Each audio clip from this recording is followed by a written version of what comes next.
todos. É uma grande alegria estar aqui. A gente vai continuar estudando o livro, Os Domínios da Mediunidade. Agora, 2 casos, do capítulo 9 e 10, sobre pessoas, indivíduos como nós, em mediunidades em desequilíbrio. A gente vai ver até que ponto a gente pode chegar em 2 tipos diferentes de mediunidades, né? Então, no início, no capítulo 9, o título é Possessão.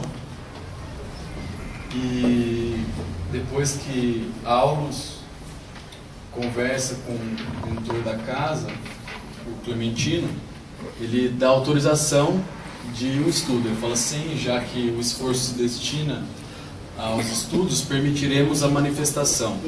Lembrando que numa casa como essa, onde a bandeira do Cristo está à frente de tudo, nada acontece sem o consentimento dos mentores espirituais, aqueles que coordenam os trabalhos. E dessa forma, o que para um observador leigo à primeira vista parece ser um descontrole enorme, a gente vai ver que tudo está sendo feito na mais importante organização. Então era um moço enfermo que se encontrava na fila de pessoas que buscavam algum tipo de assistência na casa, e ele estava com a própria mãezinha, uma senhora de cabelos grisalhos, que ajudava ele, porque ele demonstrava um sofrimento visível a todos que observavam. E os guardas que faziam a barreira vibratória da casa permitiram a entrada de uma entidade que André Luiz descreve como evidentemente aloucada, que atravessou as linhas vibratórias vociferando: Pedro, Pedro, e foi direto em nosso doente. Nada mais visualizava, olhar fixo, não conseguia fixar mais nada além do nosso paciente, o Pedro. Alcançando o nosso irmão encarnado, esse de súbito emitiu um grito agudo e caiu desamparado. A mãe dele mal teve condições de amparar a queda. E agora eles pareciam fundidos um no outro. Quem já presenciou uma crise convulsiva, é muito comum esse grito descrito como grito gutural, que sai do fundo das entranhas do indivíduo. É um grito, você ouvindo uma vez, você nunca mais esquece. E o ataque epilético, com toda a sua sintomatologia clássica, surgia claramente reconhecível, que a gente vai descrever. É importante a gente frisar aqui que isso não significa que todo e qualquer ataque epilético é por causa de um obsessor, tá? É só um exemplo. Então o indivíduo ele pode ter tido um trauma crânioencefálico na infância e ficou com uma fibrose dentro da massa encefálica, e isso dá algumas descargas elétricas ao longo da vida dele, e tem um ataque epilético, uma causa secundária orgânica. Então existem N causas. Essa aqui é uma causa que a gente está vendo no plano espiritual, que é o caso do obsessor. Então a face transfigurada do nosso Pedro, uma indefinível palidez, os músculos jaziam tetanizados, então ele estava num tônus, né? Os músculos estavam em constrição, os dentes cerrados, os braços assemelhavam a 2 galhos de arvoredo quando retorcido pela tempestade. Então ele estava num movimento tônico. Essa crise é tônico-clônico generalizada, então ele tem movimentos de clonos, depois ele fica tônico, enrijecido, né? Que é o grande mal, a crise convulsiva mais conhecida. Os olhos se moviam em reviravoltas contínuas, então não dava para ver a pupila. Isso é uma das características de uma crise verdadeira, que a gente fala na neurologia. A respiração angustiada, ele fica em apneia, os esfictérios se relaxavam, então a perda de urina, de fezes, isso é uma crise clássica, uma crise verdadeira. Então realmente, se ele entrasse no pronto-socorro, ele iria para a sala de emergência, teria que pegar acesso venoso e fazer 2 doses de azepam e ver, se não passasse na primeira, seria tido uma conduta dessa. Então o que aconteceria se fosse uma sala de pronto-socorro? Você simplesmente iria impedir que a manifestação no plano espiritual cascateasse no meio material. Então o espírito continuava obsidiando o indivíduo, mas o corpo dele não iria mais demonstrar isso, entendeu? Então do nosso ponto de vista material, você sanou o problema. porque vai relaxar os músculos, vai passar tudo, vai parecer que ele está dormindo, entre aspas. Mas o ataque do obsessor em relação ao espírito encarnado vai estar ocorrendo do mesmo jeito. E o insensível perseguidor como que se entranhara no corpo da vítima, parecia que era uma coisa só. Ele dizia: vingar-me-ei, farei justiça com minhas próprias mãos. Na vibração de todo o obsessor padrão. O córtex cerebral, na descrição do André, ele apresentava-se envolvido em escura massa fluídica. Então, o córtex cerebral é onde fica o corpo celular dos neurônios, a massa cinzenta, que fica na periferia do cérebro. E é lá onde comanda. Você tem uma descarga elétrica lá, no centro motor, você vai contrair os músculos. Como o obsessor chegou lá e estava emitindo muitas cargas magnéticas, aí virava um samba do crioulo doido nas emissões elétricas, e aí tem a convulsão, que é uma descarga elétrica desorganizada no cérebro.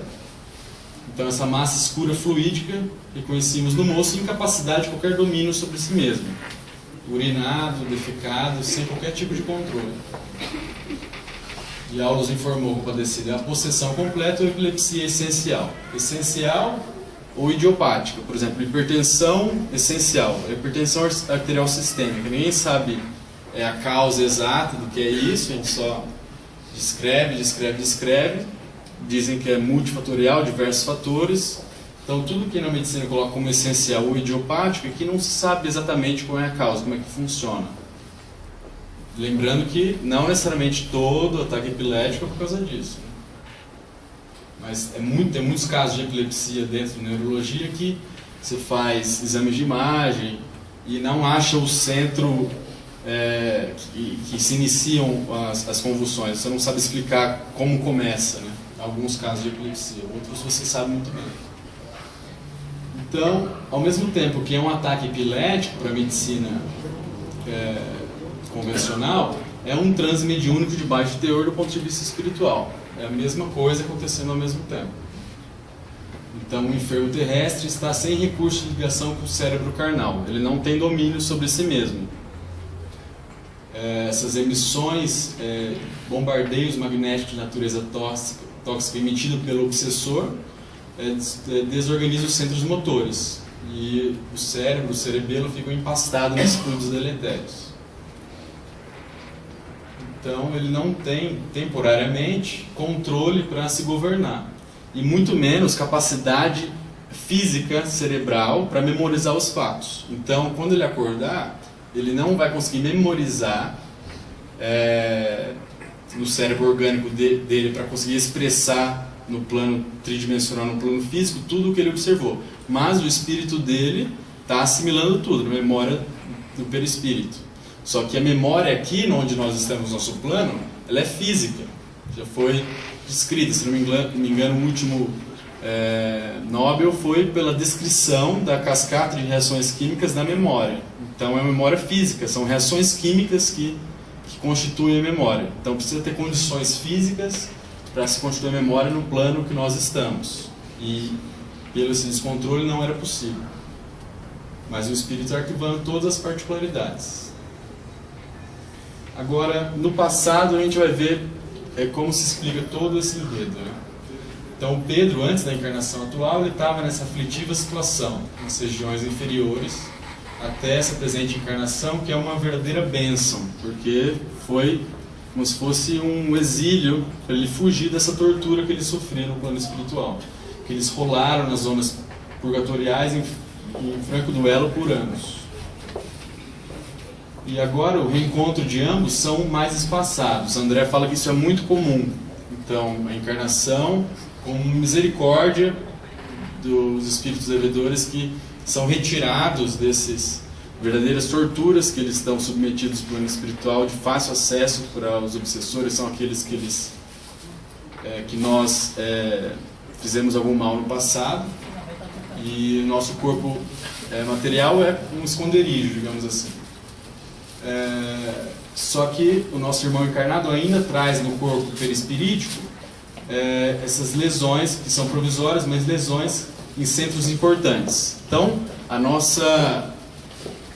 nossa consciência de culpa formam como se fossem plugs, tomadas que permitem o livre acesso dos obsessores, que vão poder impactar dessa maneira. Então, quanto mais a nossa culpa, a nossa consciência de que nós fomos responsáveis pelo mal alheio, mais fácil fica o acesso às outras inteligências em relação a nós. Em seguida, Aulus, para completar a lição, ele simplesmente toca na fronte do Pedro, demoradamente, e nessa ausculta ele já absorve todo o enredo. Então, na derradeira metade do século fino, então no final do século XIX, Pedro era um médico que abusava do status de curar da época. E o perseguidor atual era o seu irmão consanguíneo, só que cuja esposa, o Pedro, doente de agora, tentou desposar, tentou seduzir. E disso ele usou diversas ferramentas na época. Se ensinou de diversas formas, tentou prejudicar o irmão nos seus interesses econômicos, sociais, e até inclinou, ou seja, forçou a barra para que ele fosse internado num manicômio, num hospício, onde ele se estacionou por muitos anos e, aparvalhado e inútil, acabou morrendo. Foi aí que tudo começou. E quando ele desencarnou, ele encontrou o obsessor atual, o irmão do Pedro na encarnação do século XIX, e encontrou o irmão casado com a mulher. E ele se desvairou de ódio e passou a se nutrir dele. Aqui que aí começa a responsabilidade, onde ele poderia ter... Todos nós podemos intervir. Às vezes, quando a gente percebe que a gente não controla as emoções que surgem, mas a gente controla o que a gente vai fazer a partir daí. Então, a partir daí, ele começou a se nutrir desse ódio que ele se viu invadido. E martelhou-lhe as existências dos dois, aguardando-os além-túmulo, onde os três se reuniram em angustioso processo de regeneração. A companheira, que era menos culpada, mas ela foi a primeira a retornar ao mundo. E foi ela que acolheu Pedro nos braços, agora como mãe, se redimindo, podendo sublimar esse amor. E ela que era a mãezinha de cabelos grisalhos que levava ele à casa espírita. Agora o irmão atraiçoado em outro tempo, ele ainda não encontrou forças para modificar-se. E estava obstinado no ódio, que ele se rendeu impensadamente e continua se rendendo. Então aqui a gente está vendo as raízes dos problemas e a gente vai no final até ver os frutos da evolução. Então nós penetramos forçosamente no inferno que criamos para os outros, a fim de experimentarmos por nossa vez o fogo que nós produzimos para o próximo. E ninguém ilude a justiça. As separações, elas estão transferidas no tempo, mas elas nunca irão tardar, elas sempre são fatais. Dona Celina, que era a médium encarnada da casa, com auxílio do orientador, ela formulou vibrante prece, implorando compaixão divina aos dois espíritos que estavam num duelo inútil. Através disso, ela conseguiu, pela vibração emanada, soltarem energias de suas mãos, que foram como se fosse... quando você vai tirar as abelhas de onde você cultiva o mel, você joga aquela fumaça. Foi a imagem que me apareceu quando eu li aqui. Então, soltando essas energias como que anestesiavam os dois, e o obsessor, inalando aqueles fluidos oriundos da prece, ele caiu em profundo sono, como se fosse uma substância anestesiante, um sono profundo e reparador. Então, o nosso enfermo, ele é um médium, mas antes de tudo, um espírito endividado a redimir-se. E aí André e o Hilário perguntam assim, mas ele deve desenvolver a mediunidade, que em muitas casas ocorre em dois extremos. Quando se vê um trabalhador, um irmão, que, com boa vontade, que quer auxiliar de alguma maneira, ou eles tiram totalmente do trabalho mediúnico, ou conduzem ele para intensificar um trabalho mediúnico mesmo com um irmão em desequilíbrio. E aí eles fazem essa pergunta: ele não deve desenvolver a mediunidade? E aí Aulus responde de maneira muito inteligente: o desenvolver, em boa sinonímia, quer dizer retirar o invólucro, fazer progredir ou produzir. É razoável que Pedro, antes de tudo, desenvolva recursos pessoais no próprio reajuste. Então, antes da gente servir dentro da mediunidade, é imprescindível que a gente deve estar minimamente equilibrado. A gente fez exatamente essa mesma pergunta para o Dr. Albert na semana passada sobre isso. Então, é necessário que o indivíduo tenha um mínimo de equilíbrio para suportar as próprias angústias, os próprios conflitos, para a partir daí conseguir lidar com angústias ainda mais agudas de outras inteligências. Então, não se constroem paredes sólidas em bases inseguras. Então, ele necessitará primeiro curar-se, equilibrar-se.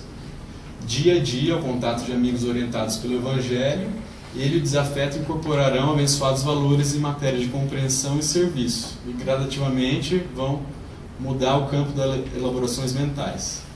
É da lei que ninguém se emancipe sem pagar o que deve, sem se modificar verdadeiramente. Então, com isso, vai modificar o tônus mental dos adversários, através do próprio exemplo. Através de exemplos de renúncia, humildade e fé. Então, ele vai ter que vivenciar esse novo ser que ele se propor, se ele se propor a ser. Ele vai ter que vivenciar isso, é o único jeito. E depois que se extinguirem os acessos de possessão, então, mesmo sem o obsessor agredir diretamente ele, haverá fenômenos mais leves de epilepsia secundária que emergirão por algum tempo, pelas simples recordações mais fortes da luta. Isso é porque o corpo espírito está em reajuste. Então, nem sempre tem um obsessor lá. Então, às vezes, a própria lembrança já é capaz de ter um novo ataque. Então, até as pseudocrises, se você fizer um eletroencefalograma durante uma crise, às vezes não tem uma carga elétrica totalmente desorganizada. É mais comum em quem tem epilepsia, de fato, do que na população comum. Então, é mais frequente. Então, o problema é aprender sem desanimar e de servir sem esmorecer. Parece fácil assim, mas é o único caminho, não tem jeito. É difícil, mas é possível. E o outro capítulo, que agora é a mediunidade, lembra que a gente estudou na última aula, de sonambulismo torturado, mediunidade inconsciente. Então é uma jovem senhora que estava concentrada em oração, seguida de um distinto cavalheiro irrepreensivelmente trajado, muito bem vestido. Era marido e mulher num enlace de provação redentora. E da mesma forma, eles favoreceram a manifestação do infeliz companheiro com o objetivo de socorrê-lo e também de estudar essa outra classe de mediunidade. E os guardas da barreira fluídica permitiram acesso. E era outro descrito como louco desencarnado. Era um perispírito denso, tinha estigmas de alienação mental, os olhos turvos, muito inquieto, inspirava repugnância e terror, tinha um ferimento na cabeça e a garganta, uma extensa úlcera também na garganta. Então, muitos dados do corpo perispiritual. Ele precipitou-se em relação a essa jovem doente como um felino em relação à presa. E ela imediatamente já começou a gritar transfigurada. E aqui que é a grande questão. Ela não se afastara espiritualmente do corpo. Ela era ela própria que fazia todas as manifestações que o corpo dela reproduzia, era o espírito dela mesma, só que ele estava totalmente envolto no campo fluídico dessa entidade, que empolgava o seu campo fisiológico. Então, ela era ela mesma que exprimia todas as manifestações que o corpo dela produzia, só que tudo isso como que transmitindo a mente do obsessor. Então, o Raul, que era outro colaborador encarnado, ele aplicou passes magnéticos no tórax da paciente, e a partir daí ela conseguiu exprimir alguma voz. Ela começou a gritar: filha desnaturada, criminosa, nada te salva. Descerás comigo às trevas para que me partilhes a dor. Não quero socorro, quero estar contigo para que estejas comigo. Não te perdoarei, não te perdoarei. E ela começou de um choro convulsivo a gargalhadas de vingador, dizendo: a justiça está em mim, sou advogado de minha própria causa. Agora, tudo era ela que falava e que gesticulava. Só que ela estava imantado no companheiro desencarnado, cérebro a cérebro. E ela também não tinha condições de recordar isso depois que ela acordasse, no plano físico. Da mesma maneira, o córtex estava totalmente destrambelhado. Então aqui é uma imagem que André coloca muito bem. Então nesse tipo de transe, o indivíduo cai numa profunda hipnose, como se fosse uma pessoa magnetizada numa demonstração de hipnotismo. Então da mesma maneira que alguém hipnotizado é ele mesmo que se fala assim, você é, sei lá, você é uma galinha, e é ele mesmo que imita a galinha, mas ele está fazendo novamente a ideia do hipnotizador. É ele mesmo que está fazendo tudo aquilo. Você hipnotiza assim, você não vai conseguir tirar o pé do chão. E o cara acorda e realmente não consegue tirar o pé do chão. É o próprio espírito que consegue tirar o pé do chão. Mas ele assimilou a ideia do magnetizador. O magnetizador, nesse caso, é o obsessor. E aí ela passava a exprimir tudo, todas as sensações, toda a mente do obsessor passava para ela. Inclusive a garganta dela começou a ficar avermelhada e entumecida. Tudo isso porque o obsessor sentia ele mesmo daquele jeito e passava para ela as próprias sensações. Como se fossem duas almas num só corpo. Aí André coloca muito bem. Na experiência diária, vulgar, não será nossa irmã constantemente influenciada, mesmo que indiretamente, por esse companheiro? E Aulus coloca: sim, a nossa amiga é um enigma para os familiares. É uma moça de notável procedência, de belas aquisições culturais. Entretanto, se comporta de modo chocante com desequilíbrios ocultos. Então, vira e mexe, ela tem rompantes como se fosse outra pessoa dentro dela mesma. Sempre sob a influência dele. E aí a história dela nessa encarnação. Era uma doente, iniciou na puberdade, e em vão, clínicos de renome opinaram sobre o caso, e até um cirurgião falou que era um problema de tireoide, fez uma tireoidectomia nela, um procedimento cirúrgico, só que ela saiu de lá sem nenhuma melhora. O seu atual marido a desposou, convencido de que isso iria ajudá-la de alguma maneira, só que isso só agravou a situação. E logo ela engravidou. E era uma consoante a planificação de serviço traçada já na vida superior. Entretanto, a nossa irmã deveria receber esse perseguidor, que a gente vê agora, nos braços maternos, afagando-lhe a transformação, auxiliando-lhe a novos sentimentos e novas aquisições. Só que ela recolheu-se, mais uma vez, ela percebeu um temor, uma sensação horrível, e ela recolheu-se nisso e ficou num caldeirão, curtindo esse temor, digamos assim. E impermeava sugestões da própria alma, então ela viveu uma ambivalência, provavelmente importantíssima, muito grave. Provocou o aborto com rebeldia e violência, embora parte dela soubesse que isso não era mais inteligente a se fazer. Foi a brecha, aí o plug ficou gigantesco, e isso deu mais ampla influência do adversário invisível no círculo conjugal, e aí ela passou a ter multiplicadas crises histéricas, com súbita aversão pelo marido, que era descrito por histeria e está caindo, esse termo está em desuso atualmente. Então ela tinha, lembra que a gente falou de mediunidade, no meio da noite ela acordava com fenômeno de sufocação, de angústias, possivelmente com hipnose, com amnésia, no dia seguinte não lembrava de nada, e foram empregados hipnóticos em vão. Como a gente viu, se você dá hipnótico, você vai podendo até piorar o quadro do sonambulismo. Em franca demência,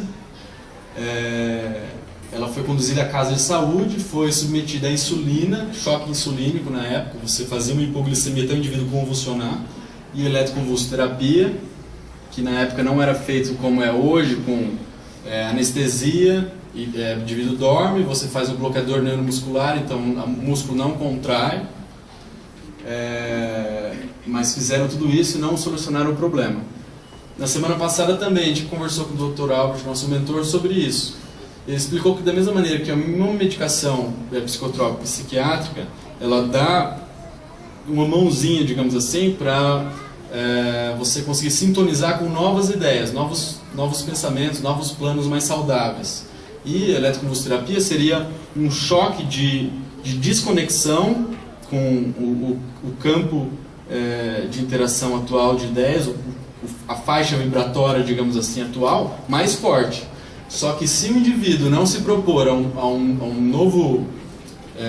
novo plano vibratório, se ele não tiver a vontade e o interesse e vislumbrar essa possibilidade de fazer diferente, ele vai voltar sempre. Então é muito comum pessoas que precisam estar 2 eletrochoques por mês, por exemplo. Isso ficar durante anos, com transtornos mentais graves, esquizofrenia, depressão grave e tudo mais. Que ele não consegue se manter num plano vibratório acima por muito tempo. Ele já precisa daquele estímulo depois.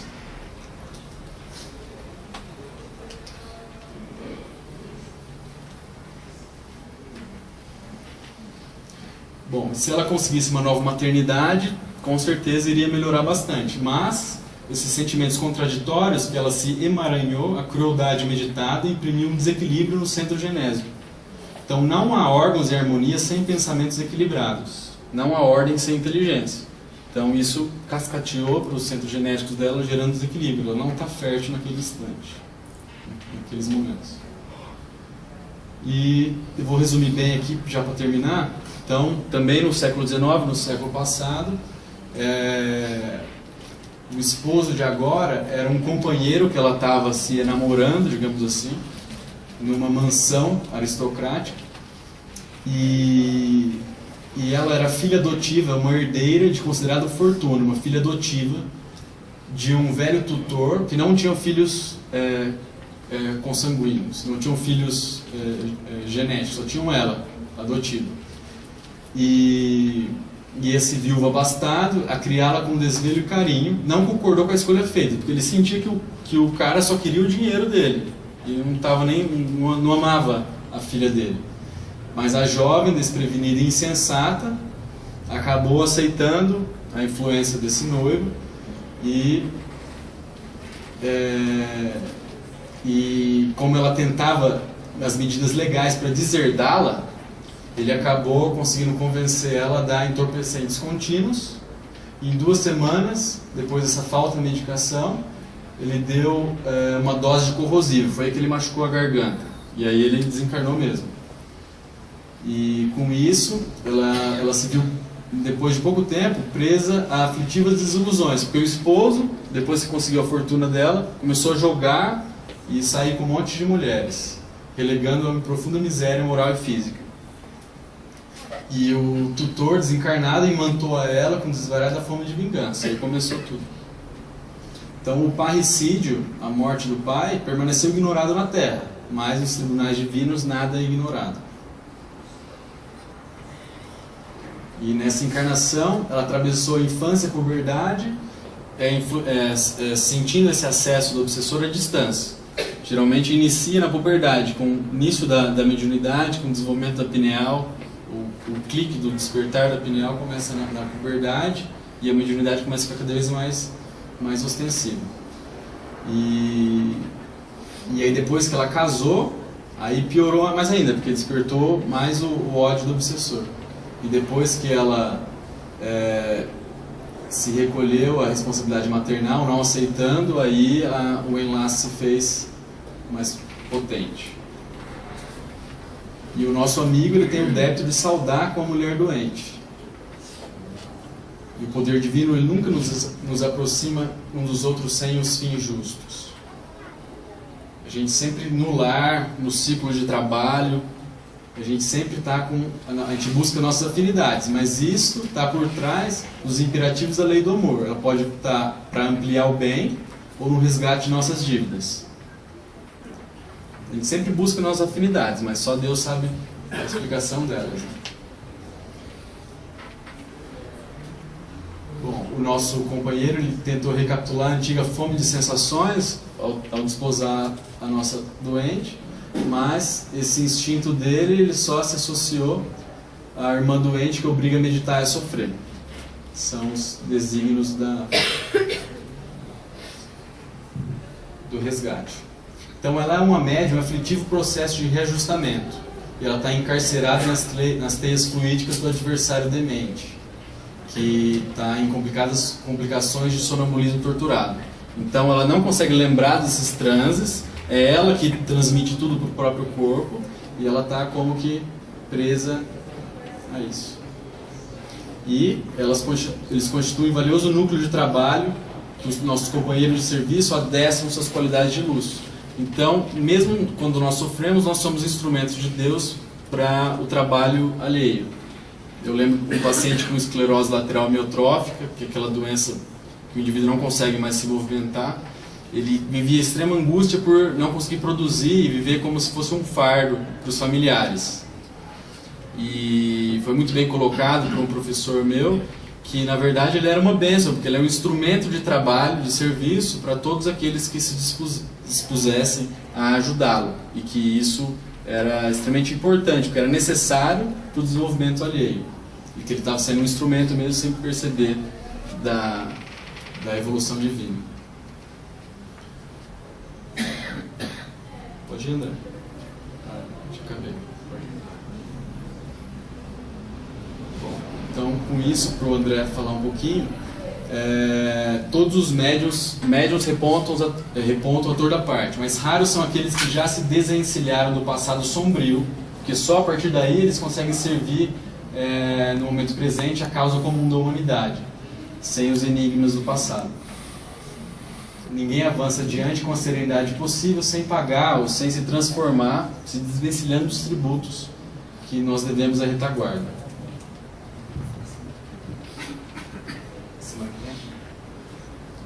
Então, dessa maneira, esses são os frutos que a gente deve produzir com essas experiências do passado. Não importa o quanto amargo elas forem, o que importa é o que a gente vai fazer hoje, o que nós estamos fazendo hoje. Porque só através da nossa transformação de exemplos que a gente vai conseguir nos transformar em outros indivíduos e a partir daí conseguir dar o próximo passo. Sem isso, nada é possível. A gente vai continuar atrasando cada vez mais esse passo evolutivo que é natural, que a gente está passando da animalidade e indo adiante. No capítulo dos mecanismos da mediunidade, o André Luiz fala bastante da vontade. A vontade, ele coloca assim, ela se desenvolve nos animais com o instinto da sobrevivência. Então, é natural que o animal ele exercite ao longo dos milênios a vontade de sobreviver. Então, de busca de alimento, de busca pelo parceiro sexual, de reproduzir os seus genes. Então, no homem primitivo, como se fosse como se ele coloca um molusco que usa a vontade em seu próprio benefício. Ele só consegue enxergar o seu próprio prazer, em busca do próprio prazer. Então, nessas experiências iniciais, é natural que o homem, no início da sua evolução, ele faça escolhas que, num tempo limitado, seja até lógico e natural que ele faça essas escolhas, porque é o que vai proporcionar maior prazer naquele espaço de tempo. Mas a partir que a gente vai evoluindo e vendo que nós somos seres que não se resumem em uma só encarnação, vai ficando cada vez mais fácil enxergar o quão infeliz são essas escolhas. Então a gente vai adiando gratificações, renovando valores e vendo que nós fazemos parte de algo maior, que estamos todos entrelaçados, que nós não se resumimos a esse corpo físico no aqui e no agora. Tudo que a gente faz aqui ou amanhã vai se repercutir. Então a gente começa a enxergar, começa a sentir que a gente está entremeado numa teia de infinitos laços, fazendo parte de uma inteligência extremamente complexa, como uma pequena peça de um quebra-cabeça. E a partir daí a nossa vontade, ela não começa mais a fixar somente em benefícios próprios, mas em benefícios que vão além um pouco, da família, do bairro, da cidade e assim por diante. Isso vai ficando cada vez mais natural a partir do exercício.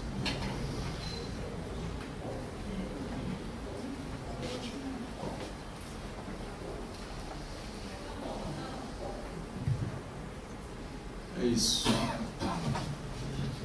Se alguém quiser falar alguma coisa, compartilhar, alguma dúvida.